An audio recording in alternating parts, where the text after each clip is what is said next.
Hello friends, welcome to educator.avinash। आज हमारी video का टॉपिक है इकोनॉमिक्स की क्लास 10th की एनसीईआरटी का चैप्टर सेकंड, जो कि है sectors of the Indian economy. हमने अपनी पहली वाली डिस्कशन में भी मतलब जो इस चैप्टर का फर्स्ट पार्ट था उसमें भी हमने डिस्कस किया है कि कैसे सेक्टर्स ऑफ इकोनॉमी समझना ज़रूरी है इकोनॉमी के मेजर या निटी ग्रिटी ऑफ इकोनॉमी समझने से पहले। हमने उसमें देखा था कि प्राइमरी, सेकेंडरी और टर्शरी सेक्टर क्या होता है। आज हम उसी डिस्कशन को कैरी फॉरवर्ड करेंगे और उसमें हम बाकी जो भी रिमेनिंग टॉपिक्स है वो देखेंगे, प्लस ऑर्गेनाइज्ड, अनऑर्गेनाइज्ड और पब्लिक और प्राइवेट सेक्टर जो है वो किस तरह से वर्क करता है वो भी हम आज अपने डिस्कशन में देखेंगे। मगर डिस्कशन स्टार्ट करने से पहले अगर आपने अभी तक हमारा चैनल दैट्स educator.avinash सब्सक्राइब नहीं किया है तो आप हमारे चैनल को सब्सक्राइब कर सकते हैं, जिसमें कि आपको जो भी डिफरेंट वीडियोस हम अपलोड करेंगे related to IAS UPSC examination preparation वो आप तक पहुंचती रहेगी। और इसके साथ ही अगर आपको लगे कि आपको जो वीडियोस में नोट्स हैं, मतलब वीडियोस में जो PPT यूज़ होती है उसके नोट्स आपको चाहिए तो आप वो भी डाउनलोड कर सकते हैं। उसके लिए आप हमारी वेबसाइट दैट्स educatoravinash.com यहाँ पे जाके डाउनलोड सेक्शन के अंदर सारे के सारे जो भी नोट्स हैं वो आपको अवेलेबल हैं, आप उसे डाउनलोड कर सकते हैं और अपने फ्यूचर रेफरेंस के लिए रख सकते हैं। तो चलिए इस नोट के साथ हम अपना आज का डिस्कशन स्टार्ट करते हैं on the chapter sectors of the Indian economy. इसमें हमने जो कल डिस्कस किया था वो किया था प्राइमरी, सेकेंडरी और टर्शरी सेक्टर। इसके साथ हमने एम्प्लॉयमेंट के ऊपर भी कुछ डिस्कशन किया था। आज हम अपना डिस्कशन फॉरवर्ड करते हैं। उसके लिए हम देखेंगे कि कैसे हमने देख लिया क्या क्या इश्यूज हैं, कैसे एम्प्लॉयमेंट को लेके क्या इश्यूज अराइज होते हैं और जो सेक्टर्स हैं जैसे कि सर्विस सेक्टर वगैरह, उस हिसाब से एम्प्लॉयमेंट जनरेशन की जो प्रोसेस है उसे फॉरवर्ड नहीं कर पा रहा है। और एग्रीकल्चर सेक्टर जिसमें कि इतने सारे लोग एम्प्लॉयड है वो एक्चुअल में डिस्गाइज्ड अनएम्प्लॉयमेंट उसके साथ एसोसिएट कर रहा है। आज हमने पहले केस स्टडी देखा था लक्ष्मी का, आज हम उसी केस स्टडी के थ्रू देखते हैं कि कैसे ये इश्यूज जो है वो रिजॉल्व किए जा सकते हैं। हमने देखा था कि जो लक्ष्मी थी उसके साथ क्या प्रॉब्लम था, एक कि जो इरिगेशन फैसिलिटी प्रोवाइडेड नहीं थी उसे, उसके कारण क्रॉपिंग नेचुरली इतना अच्छा नहीं हो पा रहा था और वहां पे बैंक का इन्वॉल्वमेंट भी नहीं था।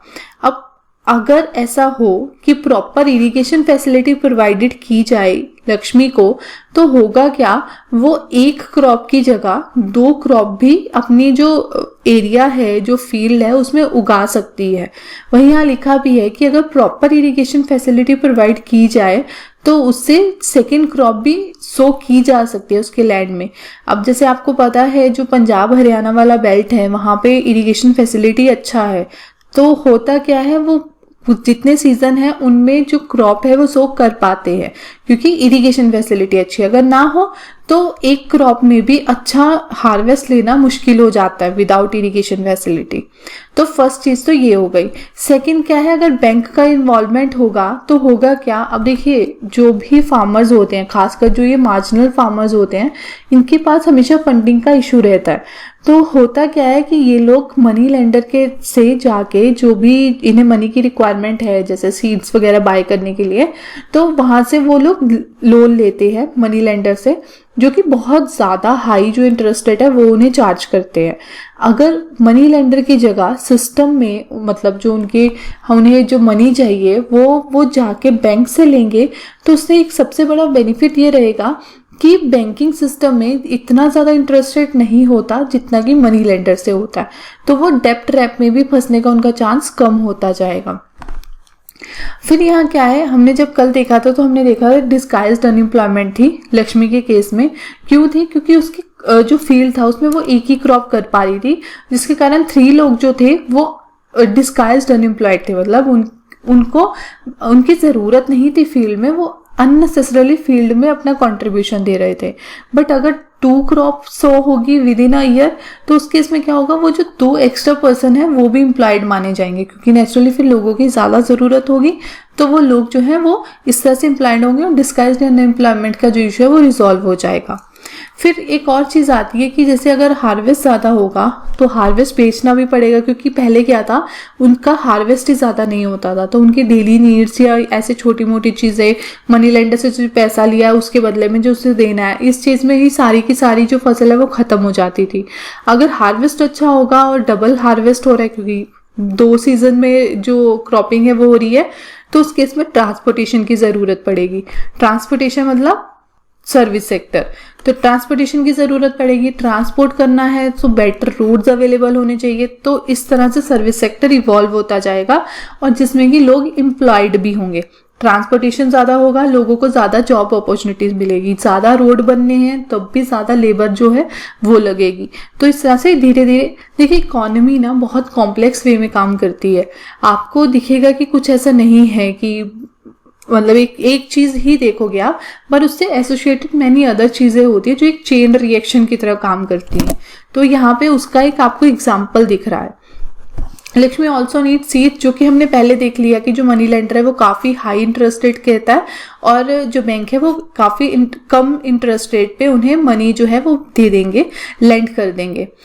और फिर एक और चीज़ आती है कि अगर कोल्ड स्टोरेज जो है वो प्रोवाइड की जाए फार्मर्स को, तो होगा क्या कि वो और ज़्यादा प्रोड्यूस करना उन्हें अच्छा लगेगा। अब होगा क्या, अगर वो एक लिमिट से ज़्यादा प्रोड्यूस करेंगे तो फिर क्या रहेगा कि उनकी जो फसल है वो ख़राब जा सकती है, और इस डर से कि उनकी फसल ख़राब ना जाए वो औने पौने दाव में अपनी फसल भी बेचने को तैयार हो जाएंगे, ताकि उन्हें एटलीस्ट कुछ तो रिटर्न आएगा।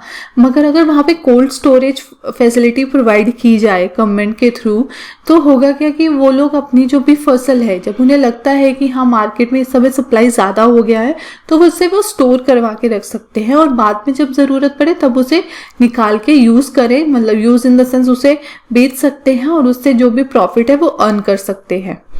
If industries are promoted in semi-rural areas, then they will also increase employment opportunities. कि अगर जो ये रूरल एरिया है वहाँ पे इंडस्ट्रीज वगैरह प्रमोट की जाएगी, तब भी क्या होगा, जॉब अपॉर्चुनिटीज ज़्यादा होगी। ये सारी चीज़ें जो हम देख रहे हैं ना, इससे क्या इंश्योर किया जा रहा है कि एक तो डिस्गाइज्ड अनएम्प्लॉयमेंट वाला इशू रिजॉल्व हो और दूसरा एम्प्लॉयमेंट जनरेशन हो। फिर ये तो हमने हम बोल सकते हैं कि बड़ों के लेवल पे बात की। फिर एक चिल्ड्रन की बात आती है, मतलब अगर चिल्ड्रन का भी हम एग्जांपल है, वही चेन रिएक्शन वाली बात देखेंगे आप। अगर जो चिल्ड्रन है वो स्कूल जाएंगे तो ज़्यादा टीचर्स की ज़रूरत पड़ेगी, ज़्यादा बिल्डिंग्स की ज़रूरत पड़ेगी, ज़्यादा स्टाफ की ज़रूरत पड़ेगी। और ये सब क्या है, ये क्या प्रोवाइड करेंगे, जॉब अपॉर्चुनिटीज़ प्रोवाइड करेंगी। और टूरिज्म हुआ, क्राफ्ट, बहुत सारी चीज़ें हैं जिसके थ्रू जॉब अपॉर्चुनिटीज़ प्रोवाइड की जा सकती है। इसीलिए बोला जा रहा है मेरे द्वारा कि बार बार कि जो भी एक्शन होता है वो एक्चुअली चेन रिएक्शन होता है उसके लिए, कि एक चीज़ आप करेंगे उसके साथ अदर एसोसिएटेड चीज़ें भी हैं जो होती चली जाएंगी। फिर आता है, अभी हमने देख लिया एम्प्लॉयमेंट का जो इशू था उसके ऊपर बात। अब हम सेकंड कैटेगरी जो हम बोल सकते हैं सेक्टर्स की, वो देखेंगे, जो है ऑर्गेनाइज्ड और अनऑर्गेनाइज्ड सेक्टर। देखिए इंडियन इकोनॉमी में एक बहुत बड़ा इशू ये माना जाता है कि यहाँ पे अनऑर्गेनाइज्ड सेक्टर बहुत ज़्यादा प्रिविलेंट है। यहाँ पे काफ़ी लोग जो हैं वो अनऑर्गेनाइज सेक्टर के अंदर एम्प्लॉयड रहते हैं, जिस वजह से अब जैसे कोविड सिनेरियो में भी सबसे ज़्यादा हिट वही लोग हुए हैं जो अनऑर्गेनाइज सेक्टर में थे। ऑर्गेनाइज सेक्टर वालों पे भी बहुत ज़्यादा इफेक्ट पड़ा है, पर अनऑर्गेनाइज सेक्टर के अंदर उन लोगों की कंडीशन जो है वो काफ़ी पैथेटिक हो गई है। तो हम यहाँ पे जो कंडीशन है या जो सिनेरियो है वो समझते हैं as per hour case study. हम पहले केस स्टडी लेते हैं कांता की, जो कि एक ऑफिस में वर्क करती है, वो ऑर्गेनाइज सेक्टर में है। सो उसके साथ सबसे बड़ा प्लस पॉइंट क्या रहेगा, उसकी रेगुलर टाइमिंग है। मतलब सपोज एग्जांपल लेते हैं 9 से 5 अगर टाइमिंग है तो 9 से 5 ही है। ऐसा नहीं है कि उन्हें अननेसेसरली 12-12 घंटे उनसे जॉब करवाई जाएगी। तो उनकी एक रेगुलर टाइमिंग है, रेगुलर सैलरी है जो ऑन टाइम उनके अकाउंट में आती है, उनका प्रोविडेंट फंड कटता है, मेडिकल अलाउंस मिलता है, पेड हॉलीडेज मिलते हैं, और वर्क करते हैं एज पर टर्म्स और कंडीशन। जो कि ज्वाइनिंग लेटर, आपको पता होगा, नहीं भी पता तो आपके घर में कोई ना कोई एम्प्लॉयड होगा, उसके थ्रू आप पता कर सकते हैं कि जब भी ज्वाइनिंग लेटर मिलता है तो उसके साथ कुछ टर्म्स एंड कंडीशंस होती है जो हमें साइन करके देनी होती हैं। तो वो जो टर्म्स एंड कंडीशन होती हैं उसमें दोनों साइड की चीजें लिखी होती हैं कि ठीक है हमसे क्या रिक्वायरमेंट है वो भी होता है और वो सामने वाले का क्या रिक्वायरमेंट है वो भी वहां पे मेंशन्ड होता है। तो वो जो टर्म्स एंड कंडीशन में मेंशन्ड है उन्हीं टर्म्स के अकॉर्डिंगली ही जो कांता है वो वर्क करती है। ये हमने देख लिया ऑर्गेनाइज सेक्टर। अब हम देखते हैं अनऑर्गेनाइज सेक्टर, जिसमें हम कमल का एग्जाम्पल लेंगे। वो डेली वेज लेबरर है ग्रोसरी शॉप में, तो नेचुरली डेली वेज लेबरर है तो उनको जो वर्किंग आवर है वो बहुत लंबे रहते हैं, उनको कोई अलाउंस नहीं मिलता है, कोई पेड हॉलीडे नहीं है, कोई जॉब सिक्योरिटी नहीं है। ये जॉब सिक्योरिटी ना होना एक बहुत बड़ा थ्रेट रहता है क्योंकि उनका लाइवलीहुड इन्हीं चीज़ों के ऊपर चल रहा है, ये जॉब के ऊपर। बट वहाँ पे अगर सिक्योरिटी नहीं है, कल को ही उन्हें जो उनका ऑनर है वो निकाल देगा तो वो एकदम से उनका जो लाइफ है वो स्टिल हो जाएगी। इस वजह से इन लोगों की जो लाइफ है वो काफ़ी प्रॉब्लमेटिक रहती है। यहाँ पे वही लिखा है जो कांता है वो ऑर्गेनाइज सेक्टर में वर्क कर रही है। तो ऑर्गेनाइज सेक्टर हम किसे कह सकते हैं? वो इंटरप्राइजेस या वो वर्क प्लेसेस जो कि टर्म्स के ऊपर काम करते हैं, एक ही हाँ यहाँ इतना तुम्हारा टर्म होगा, रेगुलर पेमेंट मिलता है, ये सारी चीज़ें एश्योर्ड वर्क जो होता है ये सब ऑर्गेनाइज सेक्टर के अंदर आता है। और इसमें कंपनीज कौन सी होती है? जो रजिस्टर्ड कंपनीज है वो ऑर्गेनाइज सेक्टर के अंदर वर्क करती है। फिर आता है they are registered with government and thus have to follow rules and regulation made by government, और इसी वजह से ऑर्गेनाइज सेक्टर कहा जाता है। मगर अगर हम अनऑर्गेनाइज सेक्टर की बात करें तो वो जो होता है वो स्मॉल या स्कैटर्ड जो भी यूनिट्स हैं उन्हें हम अनऑर्गेनाइज सेक्टर में ले लेते हैं। जैसे कि जो भी रजिस्टर्ड नहीं होंगे एज अ जॉब प्रोवाइडर उन्हें हम अनऑर्गेनाइज सेक्टर में लेंगे। जैसे आप एग्जांपल लीजिए, कोई भी शॉप है, चाय वाले की शॉप है, तो वो अनऑर्गेनाइज सेक्टर है, वहां पे आप वर्क करेंगे तो आप अनऑर्गेनाइज सेक्टर में वर्क करें। तो इस तरह से ये अनऑर्गेनाइज सेक्टर वर्क करता है। बट प्रॉब्लम क्या रहती है? अनऑर्गेनाइज सेक्टर में कोई रूल्स एंड रेगुलेशन नहीं रहते हैं, तो वो जो जॉब प्रोवाइडर है या जो ऑनर है वो बहुत हद तक जो वर्कर है उसे एक्सप्लॉइट करता है, ये इशू रहता है। Protection of worker in unorganise sector, कि अनऑर्गेनाइज सेक्टर में जो वर्कर्स हैं उनकी प्रोटेक्शन कैसे रहती है। प्रॉब्लम सबसे बड़ी क्या है कि अनऑर्गेनाइज सेक्टर तो देखिए वैसे भी जॉब सिक्योरिटी नहीं है, ये जो भी रूल्स एंड रेगुलेशन है उसे फॉलो नहीं करता है। पर रूल्स एंड रेगुलेशन को अवॉइड करने के लिए या इवेड करने के लिए जो ऑर्गेनाइज सेक्टर भी है ना, वो भी अपने आप को अनऑर्गेनाइज सेक्टर की तरह काम करवाता है। जैसे क्या करें, अगर सपोज किसी कंपनी को जॉब पर्सन्स की ज़रूरत है तो वो क्या करेंगे कि वो थर्ड पार्टी को वो कॉन्ट्रैक्ट दे देंगे और थर्ड पार्टी वो किसी भी पर्सन को हायर करेंगे जो कि हो सकता है अंडर क्वालिफाइड हो या ओवर क्वालिफाइड हो, और फिर उसकी जो सैलरी है उस हिसाब से नहीं प्रोवाइड की जाएगी। ये जो कॉन्ट्रैक्ट सिस्टम है ना, ये आप बोल सकते हैं लीगलाइज्ड फॉर्म में अनऑर्गेनाइज सेक्टर की तरह काम करता है, जिसमें वर्किंग आवर्स काफ़ी ज़्यादा होते हैं, उनको बहुत ज़्यादा एग्जॉस्ट किया जाता है जो वर्कर्स होते हैं। और ये सारे जो भी इश्यूज हैं ये क्यों प्रोड्यूस हो रहे हैं? क्योंकि हमारी जो एक तरह से बोले जो चेक एंड बैलेंसेस का मेन कंसेप्ट है ना वो वर्क नहीं कर पा रहा है। यही कारण है कि अनऑर्गेनाइज सेक्टर इतना ज़्यादा इंडिया में के केस में बढ़ता जा रहा है। फिर यहाँ पे क्या लिखा आता है कि large number of population is involve in unorganise job, जो हमने पहले ही देख लिया। इसी वजह से अनऑर्गेनाइज सेक्टर को रेगुलेट करना बहुत इंपॉर्टेंट है, ताकि ये जो इतने सारे लोग जो इस सेक्टर में इन्वॉल्व है उनकी कंडीशन और बुरी ना होती जाए। In rural areas, unorganized sector include landless, agriculture laborers, small and marginal farmers, sharecropper, artisans. They need government support for credit agriculture. देखिए अगर हम रूरल एरिया की बात करें तो उसमें यहाँ पे एग्जांपल दिया है कि लैंडलेस एग्रीकल्चर लेबरर्स वगैरह जो है या मार्जिनल फार्मर्स जो हैं ये सब लोग अनऑर्गेनाइज सेक्टर में आते हैं। अब देखिए जो डेली वेज अर्नर कहीं भी होगा वो भी अनऑर्गेनाइज सेक्टर में है, और वो डेली के डेली जो अर्न कर रहा है उस हिसाब से खा रहा है। अगर उसे डेली एम्प्लॉयमेंट नहीं मिलेगा तो उसका लाइवलीहुड अपने आप बहुत ज़्यादा थ्रेटन हो जाएगा। और इस केस में मतलब जब उनका लाइवलीहुड थ्रेटन है, उन्हें खाने का प्रॉब्लम है, कहने को ठीक है पीडीएस सिस्टम है, सब चीज़ है, बट स्टिल पीडीएस सिस्टम भी बिल्कुल मुफ्त में कुछ नहीं देता है, रीजनेबल रेट पे होता है, आई एग्रीड, बट स्टिल उन्हें बहुत सारी और भी प्रॉब्लम्स रहती है जो उन्हें देखनी पड़ती हैं। और ऐसी कंडीशन जहाँ पे आप अनऑर्गेनाइज सेक्टर इतना ज़्यादा प्रेवलेंट है वहाँ पे आप लोगों को जॉब सिक्योरिटी नहीं जहाँ पे दे पा रहे हो, वहाँ पे आप लोगों को बोलो कि आप एजुकेशन में अपने आप को, अपने बच्चों को प्रमोट करो, या उन्हें इस तरह से अपनी जो सेविंग है वो इन्वेस्ट करनी चाहिए कि बच्चे एजुकेट हो। तो ये अपने आप में दिखाता है कि ये पॉसिबल नहीं हो सकता है, एटलीस्ट उन लोगों के लिए। फिर आती है अर्बन एरिया की बात। अर्बन एरिया में जो स्मॉल स्केल इंडस्ट्री में काम करते हैं कैजुअल वर्कर्स, वो सारे के सारे अनऑर्गेनाइज सेक्टर में रहते हैं। और it has been found that majority of workers from SC, ST, BC are in unorganise sector. देखिए, सोशियोलॉजी में अगर हम बात करते हैं तो उसमें यही बोला जाता है कि जो कास्टिज्म है या जो डिस्क्रिमिनेशन है वो ख़त्म नहीं हुआ है, उसे हमने और ज़्यादा एक तरह से बोले अपने सिस्टम में इन्वॉल्व कर लिया है। आप देखिए, आप कोई भी वीकर सेक्शन की बात कर लो, वो हमेशा चाहे पॉवर्टी या कोई भी डिस्क्रिमिनेशन होना है किसी भी इंडिकेटर में, जो कि पुअर इंडिकेटर्स हैं उनमें उनका नाम ज़रूर आ जाता है। तो हम कैसे बोल सकते हैं कि जो डिस्क्रिमिनेशन है वो एंड हो चुका है? वो एंड नहीं हुआ है, वो हमारे सिस्टम में इन्वॉल्व हो चुका है। तो ये हमने अनऑर्गेनाइज्ड और ऑर्गेनाइज सेक्टर की बात की। अब हम बात करते हैं जो हमारी लास्ट कैटेगरी है सेक्टर्स की, वो जो कि टर्म्स ऑफ ओनरशिप के ऊपर डिपेंडेंट है, जो है पब्लिक और प्राइवेट सेक्टर। अब इसमें क्या रहता है, अगर हम पब्लिक सेक्टर की बात करें तो नाम से ही दिखता है पब्लिक सेक्टर, दैट मीन्स जहाँ पे गवर्नमेंट इन्वॉल्व रहेगी, जहाँ पे government owns most of assets and provides all the services, जैसे रेलवे वगैरह।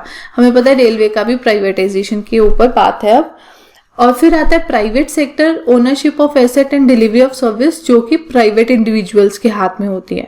देखिए, पब्लिक और प्राइवेट सेक्टर क्यों होता है, ताकि जो गवर्नमेंट है या जो पब्लिक सेक्टर है वो इसलिए है ताकि जो गवर्नमेंट है वो प्रोवाइड कर सके कुछ बेसिक चीज़ें। अब देखिए, पब्लिक सेक्टर नहीं होगा तो प्राइवेट सेक्टर तो सिर्फ प्रॉफिटेबिलिटी के ऊपर काम करता है। अगर उनका प्रॉफिट नहीं होगा वो वहाँ उस सेक्टर में इन्वॉल्व नहीं होते हैं। पब्लिक सेक्टर एक तरह से गवर्नमेंट एश्योरिटी देती है कि हाँ, कुछ ना कुछ बेसिक नेसेसिटीज जो है, बेसिक फैसिलिटीज जो है वो प्रोवाइड की जा सके हर पर्सन को, इसलिए पब्लिक सेक्टर का इन्वॉल्वमेंट जरूरी रहता है। Activities in private sector are driven by motive of earning profit. इस वजह से ही हम बोल रहे हैं कि पब्लिक सेक्टर का इन्वॉल्वमेंट जरूरी है। There are certain activities where government has to support private sector। हमें पता है पब्लिक प्राइवेट पार्टनरशिप भी एग्जिस्ट करता है इंडिया के केस में। और कई लोग ऐसा बोलते हैं ये PPP की जगह 4P होना चाहिए, that means public private partnership के साथ पीपल पार्टनरशिप भी होनी चाहिए। There are large number of activities which are primary responsibility of government. जैसे हमें पता है हेल्थ एंड एजुकेशन फैसिलिटीज, हमारी गवर्नमेंट इतना ज़्यादा कंट्रीब्यूट करती है ताकि हेल्थ और एजुकेशन फैसिलिटीज जो है उसे बढ़ाने की कोशिश की जा सके, बट रिसोर्सेज कॉन्स्ट्रेन की वजह से या प्रॉपर इम्प्लीमेंटेशन की ना होने की वजह से भी जो रिजल्ट है, डिजायर्ड रिजल्ट है, वो हमें नहीं मिल पाते हैं। बट यही डेवलपिंग कंट्री होने का मेन रीज़न है, क्योंकि हमारी हर चीज़ पूरी नहीं है, हमारा काम उस लेवल पे नहीं है, इसी वजह से हम डेवलपिंग नेशन आज भी हैं। तो इसके साथ हमारा ये जो चैप्टर है ख़त्म होता है, जिसमें हमने जितने भी सेक्टर्स थे वो डिस्कस किए हैं, और एम्प्लॉयमेंट, गुड्स एंड सर्विसेज की कैलकुलेशन, दैट इज GDP, वो सारी चीज़ें देखी। हमने देखा primary, secondary, tertiary, organised, unorganised, public, private, ये सारे सेक्टर्स देख लिए हैं। स्टार्टिंग में बात हुई थी पब्लिक प्राइमरी सेक्टर, एग्रीकल्चर का example, secondary sector industrial sector का, टर्शरी सर्विसेज सेक्टर, और फिर हमने GDP देखा था। GDP का मतलब क्या है, value of all final goods and services produced with in country during particular year. फिर हमने देखा कि कैसे हिस्टोरिकली जो सेक्टर्स की इंपॉर्टेंस है वो चेंज हुई है, और इंडिया के केस में कैसे सेकेंडरी सेक्टर का जो इन्वॉल्वमेंट है वो इतना नहीं रहा है। फिर आई थी बात एम्प्लॉयमेंट की, एम्प्लॉयमेंट को लेके कैसे डिस्गाइज्ड अनएम्प्लॉयमेंट वगैरह का इशू है, और कैसे मोर अपॉर्चुनिटीज जनरेट हो सकती है एम्प्लॉयमेंट के लिए। फिर हमने देखा ऑर्गेनाइज सेक्टर और अनऑर्गेनाइज सेक्टर के ऊपर की, वो भी केस स्टडी के अकॉर्डिंगली। फिर बात आई थी कि कैसे अनऑर्गेनाइज सेक्टर प्रमोट किया जा रहा है और उससे रेगुलेट करना ज़रूरी है। फिर हमने देखा कि जो सेक्टर्स है पब्लिक और प्राइवेट सेक्टर्स वो क्या है और उनकी क्या इंपॉर्टेंस है। तो इसके साथ हमारा आज का जो डिस्कशन है वो ख़त्म होता है। अगर आपको इस पूरे डिस्कशन में कोई भी डाउट हो तो उसे कमेंट बॉक्स में ज़रूर लिखिएगा। और अगर आपको ये वीडियो अच्छी लगे तो हमारे चैनल को सब्सक्राइब और इस वीडियो को लाइक कीजिएगा। आप अगर चाहें तो आप हमारे टेलीग्राम चैनल को भी ज्वाइन कर सकते हैं, जिसका लिंक आपकी स्क्रीन के ऊपर भी है। और ये link plus other important links जो है वो हम डिस्क्रिप्शन बॉक्स में उसका लिंक दे देंगे, आप डिस्क्रिप्शन बॉक्स को चेकआउट कर सकते हैं। So till then, thank you, thanks for listening.